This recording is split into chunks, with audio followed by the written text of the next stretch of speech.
Alrighty, ladies and gentlemen, welcome back to Beat the Book. Welcome back to the channel. If you guys are new, my name's Big Al Better. Normally I got Matty Betts here for our Sunday video. This is our big video of the week. Unfortunately, Matty Betts had some other things going on, so this video is getting out to you guys a little later than we normally have it out, but I wanted to make sure we still got it out there and gave you guys some picks. So if you guys are new to the channel, welcome on in. This is Beat the Book. We do sports betting here. We got Sunday, week 2 slate on the docket. So the way we would normally do this video is I would bring 5 picks. We have our Locks of the Week segment, which is one of our bigger segments. We went 56% last year on our Locks of the Week. Then we give you guys a touchdown score parlay, a prop parlay, and then we give you guys our 6-pick, 6-point teaser. We were pretty profitable with the teasers last year. They did really well. And then our Locks of the Week, like I said, we hit it at a 56% rate, which to be profitable in sports betting, you just have to hit it 53. So we had a 3% edge all season long. So normally the way the locks would work, and I'll just break this down real quick for you guys, I would bring 5 picks to the table. Matt would bring 5 picks to the table. Of those 10 picks, we agree on 3 of them. Those are the locks of the week. Now, obviously, Matt's not here, and he didn't give me any of his picks. So what I'm just going to do is I'm going to drop into it. I'll give you guys the 5 I brought, which last year I hit at 60% if you would have just bet my 5 all season, so even higher than the locks of the week because we took some of Matt's, and Matt hit at a pretty high percentage for his 5 as well. So I'm just going to give you my 5. Kind of why I like the plays, what I'm looking at, and then I'll hop into what I brought for the props and for the touchdown score parlays, and then I'll give you guys my teaser, and we'll get you guys out of here. It should only be probably a 10-minute video. Normally it'd be longer because Matt and I are going back and forth on it. So like I said, just want to get something out there for you guys. I know normally this is a couple days earlier that we'd have this video out for you guys. So without wasting too much time, welcome back to the channel. Let's hop into this thing. So for my 5 picks that I really like this week that I brought to the table, we've got the Cowboys minus 5.5. I know most books it's moved to 4.5, so you can get them at 4.5. I feel like it's a slam dunk. They're 0-1 to start. They had that great game against Philly. They had a chance to win it. CeeDee Lamb drops a couple balls. CeeDee Lamb had a great night. He went for 120 yards. So we're not worried about CeeDee Lamb. It was just unfortunate that he dropped those passes that could have put them in range to win that game.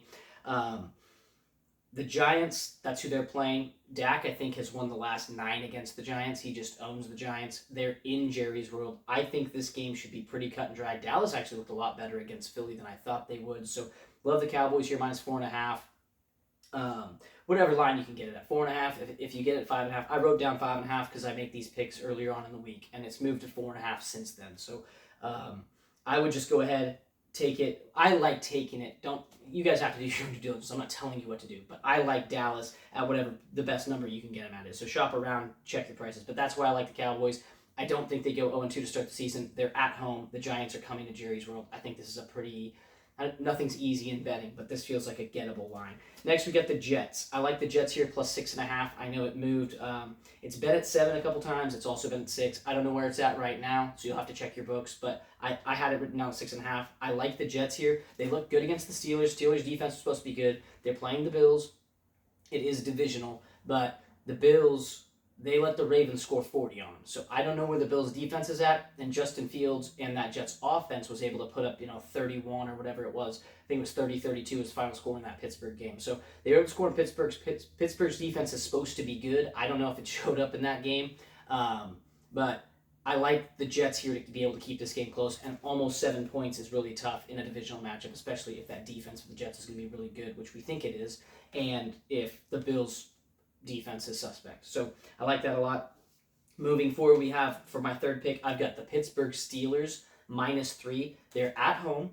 They're coming off that win where they only won by 2. We had them last week at minus 3. They did not cover for us, so unfortunately we lost that bet. But I like Pittsburgh here, minus 3. Seattle Seahawks are coming to town. Now, Seattle, they lost that game 17-13 to the 49ers, and a lot of people have been saying Seattle's defense looked really good. Sam Darnold, Cooper Kupp, Jackson Smith, that offense did what they needed to do, but San Fran's defense is really good, right? Well, the Steelers' defense should be able to play them pretty well, and I expect Aaron Rodgers to keep playing great, and I think that defense might be a little overrated considering the fact that George Kittle went out in the first quarter, end of the first quarter, Kittle's out of the game, and then in the second quarter, Juwan Jennings is out of the game. Now, no Brock, so Brock Purdy just kind of did his thing. It was him and McCaffrey, and they still won the game. So say what you will about Seattle. I'm not going to trust it yet, and I think the Steelers are just a tier above where Seattle could potentially be by the end of the season. So give me Pittsburgh minus 3. I feel like 3 points used to be home field advantage. Now it's like 1.5. So Pittsburgh at home and Seattle on the road. I feel like this is too easy of a bet, and maybe I'm wrong. but I like Pittsburgh -3. Next, we get the Niners taking on the Saints. Now, here's the deal.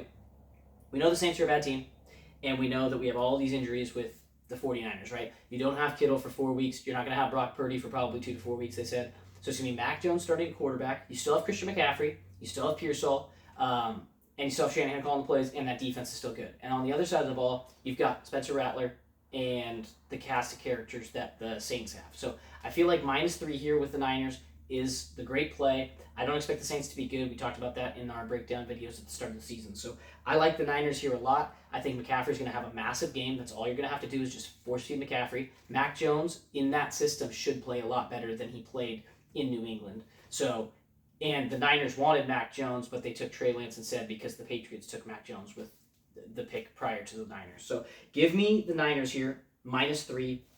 I think it's a great spot. I think it's just one of those things where, and I'm not saying we're going to do this all year because we're going to adjust based on reality, but you just fade whoever the Saints are playing. Like if they're playing the Saints, which the Niners are, you just take the team that's playing the Saints because the Saints are not going to be good this year. So until the Saints show us they can actually go beat somebody, I think we're fine. So I like the Niners -3. My final pick's going to be Titans +5.5. They are playing the Rams. They're at home. The Rams are coming to town. The Rams played the Texans last week. That game was a 4-point game, I believe. It was a 6-point game. 9-15 was the final score, I believe, in that game. Rams, like I said, Texans are way better, right? But the Titans played the Broncos. They lost by 8, but they were in that game, and they had 6 or 7 drop passes. Cam Ward put the ball right on his receivers, and they dropped the ball. If they don't drop those balls, there's a chance that game is a lot closer. So give me the Titans here +5.5 at home. I think it should be a close game. And that Titans defense, that secondary, last year they were the best secondary in football. Nobody knows that. We talked about it here on the channel because we were betting it all season.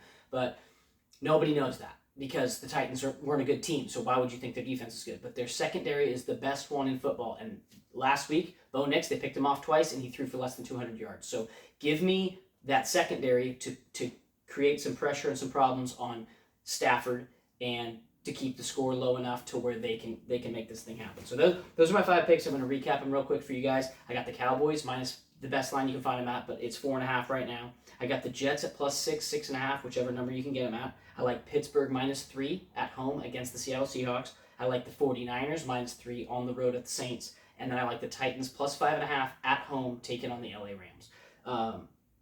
Pretty cut and dried. That's my breakdown. That's the reasoning on why I like all those different picks. Yeah, with that being said, let's go ahead and move into the parlays here, right? So we got 2 of them. I bet all these lines as single bets, and then I also parlay them all. So you guys can do that if you'd like to. If not, no big deal. So I'm going to hop into the prop parlay first. It's going to start with a guy that's playing the Titans. Matt Stafford, his line is 235.5 yards for this game. I like his under. Like I said, I get Stafford's a great quarterback. Puka Nacua and Devontae Adams are really good players, but this Titans secondary is stingy. And last year, when Joe Burrow was going off for 300-yard games, his line was 295. Against the Titans, we took the under. He only got to 270. So they just hold you under, and they put pressure on you. So give me Stafford under his line of 235.5. Next, we got Aaron Rodgers to throw 2 touchdowns. It's -114 play over on the books. He threw 4 last week against the Jets. I expect him to be able to throw 2 this week against the Seattle Seahawks. Next, we got Lamar Jackson, 40-plus rushing yards. He just popped off for, I think it was 83 on Sunday Night Football against the Bills. He's going to do that again. The Ravens are playing the Browns. I get Myles Garrett's out there. Lamar could have this in the first quarter. He picks up 1 big run. That'll be 20 yards. And then anyway, it's Lamar Jackson. He's usually good for 40-plus rushing yards. Next, we got Saquon Barkley over his line, 87.5 rushing yards. It is the Chiefs. The Chiefs' defense is going to be good, but it's Saquon Barkley. I think we just got to trust him.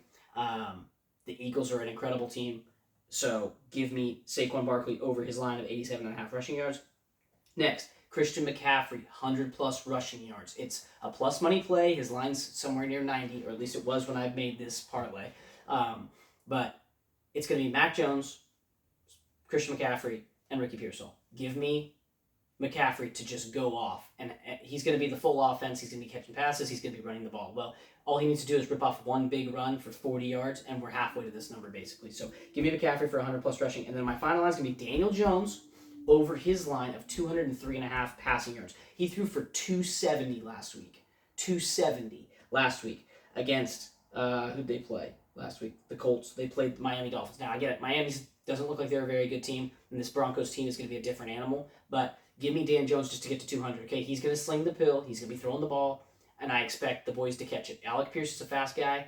Michael Pittman gets open. This new tight end, Tyler Warren, he's a beast. So give me Daniel Jones to he just has to barely get over 200 yards. Against a good defense, I get it. But that's what I like. This parlay pays out plus 7,100 over on DraftKings. So just to run through that one more time for you guys, Stafford under his line, 235.5 or whatever you can get it at. Aaron Rodgers, 2+ passing touchdowns. Lamar Jackson, 40+ rushing yards. Saquon Barkley over his line of 87.5 rushing yards. Christian McCaffrey, 100+ rushing yards, and Daniel Jones over his line, which was 203.5 when I looked last. I like it a lot. I think we got some diamonds in the rough there. Plus 71.66 over on DraftKings when I made this. Next, we're going to move to touchdown scores. This one's pretty simple, pretty cut and dry. We got Javonte Williams to get in the end zone. Dallas against the Giants seems pretty easy. Next, we got DK Metcalf. Revenge game against his old team. I think he finds the end zone. Aaron Rodgers is going to be dealing, so I like that a lot. Then we're going to take Derrick Henry. He's a minus 210 or 230 play, whatever it is. He's minus a bunch of money, but it's fine. You just throw it in. You trust it, right? He's playing the Browns. He should be able to run this ball into the end zone. It's King Henry. He just led the league in rushing touchdowns last year. No big deal. Next, we're going to take, this is the one that's kind of risky. We're going to take Teteroa McMillan for the Panthers to get in the end zone. He was the number 1 target last week for Bryce Young. This week, they've got a tasty matchup. I can't remember off the top of my head who they're playing. The Panthers are playing Arizona. They're playing the Cardinals. So I like the matchup a lot, and with the rest of the receivers on that team not being all healthy, he's going to be the guy again. Also, you have to remember that game last week against Jacksonville, we were on the Panthers plus 10.5 in the teaser, and it didn't hit because they lost by 12 or 13.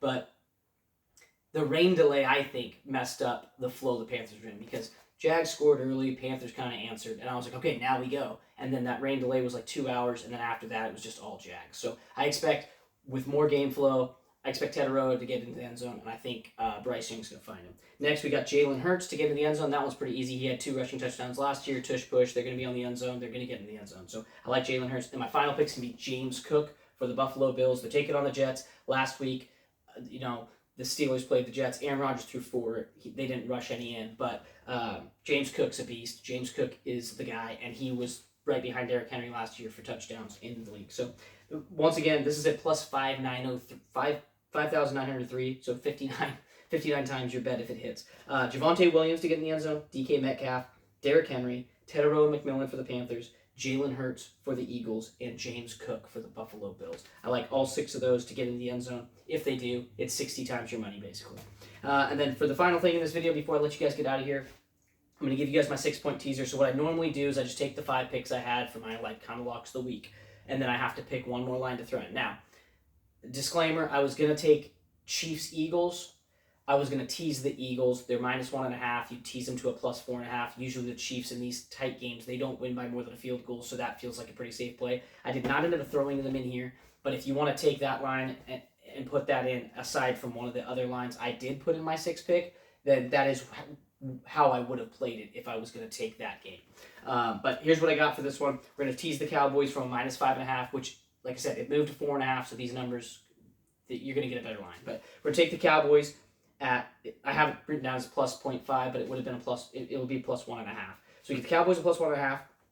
We get the Jets at plus 12.5. We get the Pittsburgh Steelers from a minus 3 to a plus 3 at home. That's perfect. We get the 49ers from a minus 3 on the road to a plus 3, which is perfect. And then we get the Tennessee Titans from a plus 5.5 to a plus 11.5 at home against the Rams with a stingy defense. I feel good about that. And then my final pick is going to be the Steelers-Seahawks game. We're going to be on the over. The line is set at 39.5, so we're teasing that from 39.5 down to 33.5. The Niners-Seahawks game was 17-13. They got to 30 points. And then obviously that Jets-Steelers game was the 3rd highest scoring game of the whole week last week. So that was 32-30. So that's a 62-point game. So I expect the Steelers to be able to get us the points we need. And then if their defense doesn't show up like it didn't show up against the Jets, the Seahawks should be able to get in there and score points as well. So I expect a higher scoring game. And it is one of the lowest scoring totals of the week that they have projected, which was exactly what it was last week with the Jets-Steelers. So anyway, to run through that one more time, we got the Cowboys teased to a plus 1.5. We got the Jets teased to a plus 12.5. We have the Pittsburgh Steelers teased to a plus 3. Niners teased to a plus 3. Titans teased to a plus 11.5. And that's Pittsburgh Steelers against the Seattle Seahawks, where we like teasing the over to 33.5 from 39.5. That's all I got for you guys in this video. Thanks as always for tuning in. Watch out for our Sunday night video. We'll have one of those coming out to you guys pretty soon here. As always on this channel, what we say is protect the bag, beat the book. You can't bet if you don't have a bag. You can't bet if you run out of money. So protect the bag as always. Be responsible, and let's win some money. And we'll catch you guys in the next video. Peace.